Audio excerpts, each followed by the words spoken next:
Assalamualaikum warahmatullahi wabarakatuh.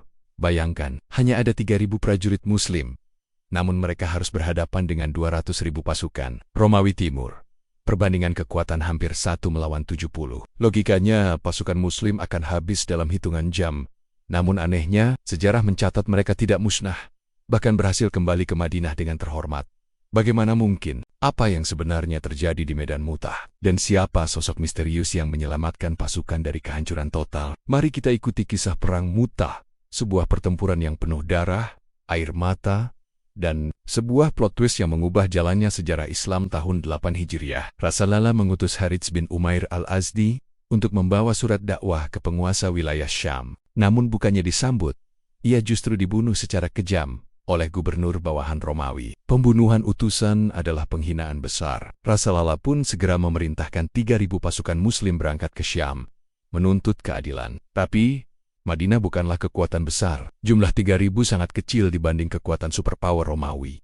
Inilah misi yang seakan mustahil, namun penuh keberanian. Sebelum berangkat, Rasulullah menunjuk 3 panglima secara berurutan. Zaid bin Haritsah, anak angkat dan panglima kesayangan Nabi. Jika Zaid gugur, pengganti adalah Ja'far bin Abi Thalib, sepupu Nabi, kakak dari Ali bin Abi Thalib. Jika Ja'far gugur, maka kepemimpinan jatuh pada Abdullah bin Rawahah, penyair Ansyar yang berani. Jika ketiganya gugur, pasukan harus memilih panglima dari mereka sendiri. Sebuah tanda bahwa perjalanan ini akan penuh pengorbanan. Bertemu dengan musuh saat tiba di Mu'tah, pasukan Muslim terkejut. Di hadapan mereka terbentang 200.000 tentara Romawi dan sekutu Ghassan, lautan manusia, lengkap dengan kuda, tombak, dan perisai berkilau. Beberapa sahabat ragu. Ada yang berkata, kita harus kembali, jumlah mereka terlalu banyak. Namun, Abdullah bin Rawahah maju dan berseru, wahai kaum muslimin, kita berperang bukan dengan jumlah, tapi dengan iman. Kemenangan datang dari Allah, bukan dari banyaknya pasukan. Semangat pun menyala. Takbir menggema, dan pertempuran pun dimulai. Zaid bin Haritsah memimpin dengan gagah berani. Ia mengangkat panji Rasulullah tinggi-tinggi, menembus barisan musuh.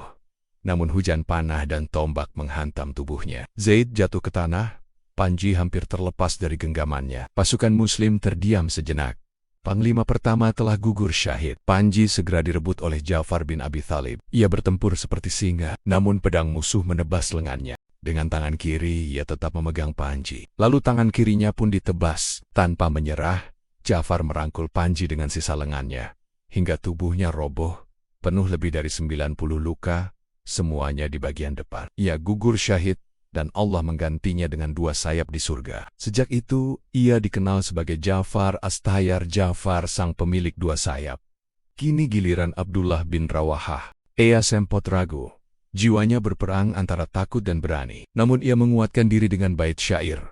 Wahai jiwaku, turunlah ke medan perang.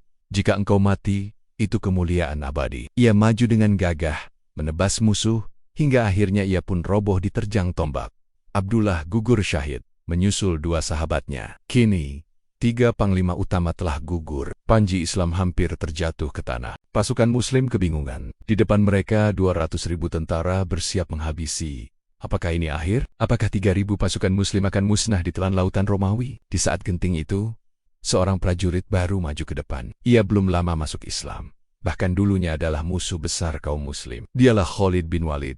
Ia mengambil panji dan berkata, serahkan kepadaku. Aku akan memimpin kalian. Pasukan Muslim mempercayainya. Dan inilah pertama kalinya Khalid memimpin perang dalam Islam.